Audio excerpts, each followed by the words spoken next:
Ежегодно 7 апреля весь мир отмечает День здоровья. В рамках знаменательной даты в Алданском районе традиционно проходят разноплановые мероприятия и различные акции, присоединиться к которым могут все желающие. В медицинских учреждениях объявляются дни открытых дверей, бригады специалистов проводят выездные осмотры на предприятиях и в общественных местах. Помнить о сохранении здоровья и предупреждении опасных заболеваний необходимо каждому. Профилактика все-таки прежде всего. Профилактика лучше предупредить болезнь, заболевание, выявить на ранних стадиях, чем потом лечить последствия. Чебурашка и старуха Шапокляк вышли в город не для того, чтобы прогуляться. Сегодня у них куда более важная задача.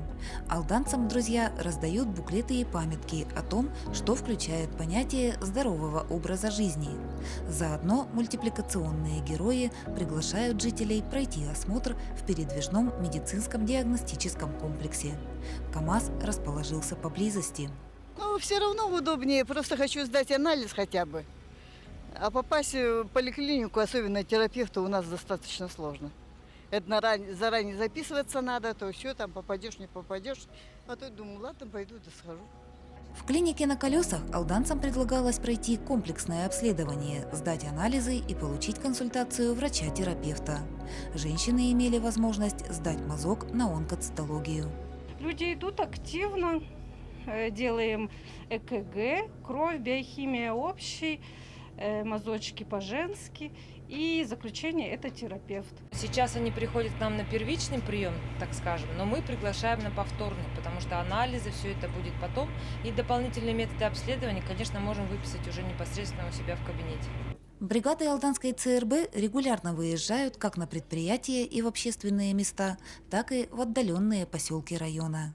Жители давно оценили удобство обследования в передвижном медицинском диагностическом комплексе, а сотрудники больницы отмечают эффективность такой формы работы. Я думаю, пациенты довольны, очень даже, наверное, удобно. Кто-то живет поблизости, можно подойти в свободное время.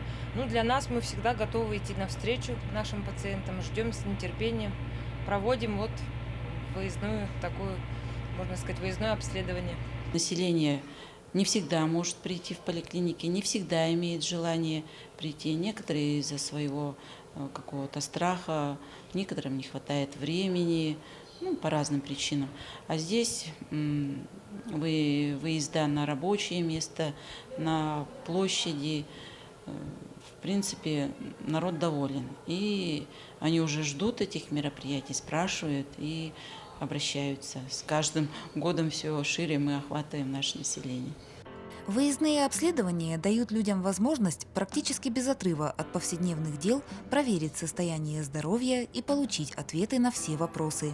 Желающих пройти первичное обследование в медицинском диагностическом комплексе вновь было немало.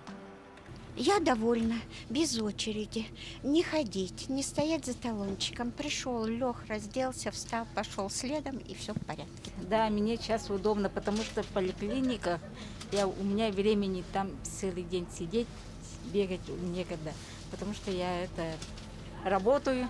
После обеда я уже с внуками сижу. В рамках Всемирного дня здоровья медицинские бригады проводят осмотры как в общественных местах, так и на предприятиях и в организациях. Возможность пройти обследование граждане стараются не упускать. Мы довольно-таки часто ездим в разные организации, в разные поселки, проводим обследование пациентов. Углубленная диспансеризация у нас может пройти, потому что люди многие переболели ковидом, а в углубленную диспансеризацию входит спирометрия. У нас здесь присутствует это. Пройти диспансеризацию без отрыва от учебного процесса на днях получил коллектив Алданской школы с углубленным изучением отдельных предметов. Прием специалисты выездной бригады проводили в актовом зале. Чем это хорошо? Тем, что у нас идет процесс учебный, и учителя безотрывны от детей. То есть они сейчас уроки проходят, у кого урок, они ведут урок. Кто свободен, они приходят, и это очень удобно. Руководство ЦРБ, мы все благодарны. В мобильном центре здоровья педагоги и сотрудники смогли проверить зрение, пройти аппаратно-программное тестирование и сдать кровь на сахар. В школе с углубленным изучением отдельных предметов бригада мобильного центра проводит осмотры регулярно. Народ идет довольно-таки активно, молодцы, посещаемость хорошая. Я проверяю уровень сахара в крови, делаю отметку для терапевта.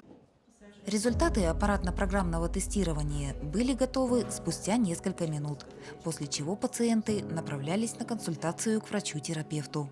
В числе главных целей выездных осмотров – выявление и минимизация факторов риска развития ряда заболеваний.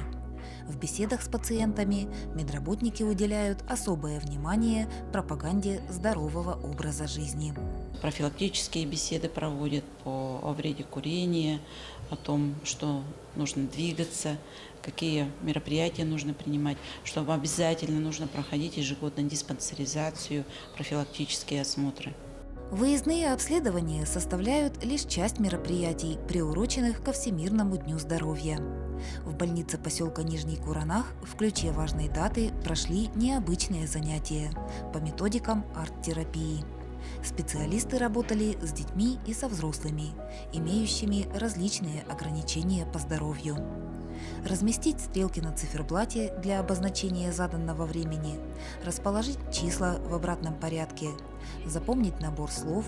Вместе с психологом пациентам предстояло выполнить задание, отражающее процессы деятельности головного мозга. Эти задания из серии нейропсихологии, нейропсихологических методических исследований, направленных на изучение когнитивных особенностей пациента.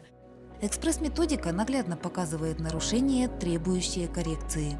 Работа по восстановлению у пациентов когнитивных функций головного мозга в Алданской ЦРБ ведется на постоянной основе. В основном реабилитация требуется людям, перенесшим инсульт. Подобного рода нарушения имеются в виду и нарушение памяти, нарушение внимания, нарушение восприятия, потеря критики, самокритики, что непосредственно влияет на качество жизни каждого пациента. После занятия с психологом слушатели погрузились в изобразительное искусство. Под руководством преподавателя Нижнекуранахской школы искусств пациентам предстояло написать пейзаж, наполнив его глубиной, пространством и воздухом. Процесс создания картины начинающих художников увлек. Правда, в стремлении к реалистичности многие оказались придирчивы к себе. Вообще-то не сложно, просто это на самом деле хочется, чтобы лучше сделать хорошо, более-менее хотя бы, а на самом деле, на мой взгляд, не очень хорошо. Арт-терапия составляет одно из современных направлений клинической психотерапии. Основной ее метод заключается в создании вспомогательного пространства, в котором пациент превозмогает стресс и отрицательные эмоции. Здесь прежде всего это мелкая моторика. Да. Во-первых, мозг тоже работает, все рецепторы работают. Сама цель арт-терапии, я так думаю, это прежде всего направить человека на развитие своего творческого потенциала, то есть на раскрепощение, на самовыражение, саморазвитие. На следующий день вместе с мамами в больницу пришли маленькие жители Нижнего Куранаха. Ребят ожидали вовсе не уколы и не горькие таблетки, а интересные игры и увлекательные занятия. Познакомившись и поприветствовав друг друга, мальчишки погрузились в волшебный мир искусства. Денис осваивает игру на гитаре, и новым друзьям он приготовил музыкальный подарок. Музыка развивает чувство ритма, также она развивает слуховую память, тактильную память в случае с Денисом. Все пришедшие на занятия мальчишки, как оказалось, любят овощи и фрукты, и преподаватель детской школы искусств Нижнего Куранаха предложила ребятам изготовить грушу из пластилина.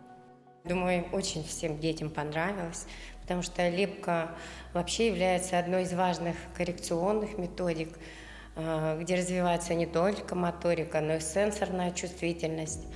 Также способствует лепка, вернее, даже воспитывает вот эту длительную усидчивость. Пластилинотерапия является глубоким методом коррекции нарушений эмоционально-волевой сферы. Работа с мягким материалом развивает мелкую моторику рук и тактильные ощущения. Помогая снять напряжение и раскрывая творческий потенциал, лепка благотворно сказывается на нервной системе. Для детей с ограниченными возможностями по зрению лепка вообще уникальная методика. Кроме того, что развивается очень хорошо мелкая моторика кистей рук, у ребенка именно с ограничением по зрению очень хорошо развивается точность и сила движения в руках, что очень важно в том моменте, когда ребенок осваивает вот эту рефлекторно-точечную шкалу Брайля. Также очень хорошо лепка помогает детям с детским церебральным параличом. Опять же, развитие мелкой моторики, развитие речи, мышления, цветовосприятия. Лепка мальчишек увлекла, с заданием они справились успешно. И, конечно, каждая выполненная груша стала особенной, не похожей на другие. По завершении занятия ребята получили подарки – игры для развивающего досуга. Ожидается, что занятия по лепке с дошколятами и младшими школьниками будут проводиться на постоянной основе. Ну, очень хорошее было бы, можно было, чтобы побольше таких мероприятий для детей. Очень понравилось. Денис, тебе понравилось? Да. Совместные проекты, в основе которых лежат методы арт-терапии, Школа искусств и больница Нижнего Куранаха реализуют более 10 лет. В рамках сотрудничества на первом этаже больницы работает выставка. В галерее, излучающей положительную энергетику, представлены картины юных художников. Методика арт-терапии полезна всем. Искусство и медицина дают плодотворный эффект в лечении различных заболеваний. Искусство, как известно, дарит людям радость, а счастливый человек быстрее выздоравливает.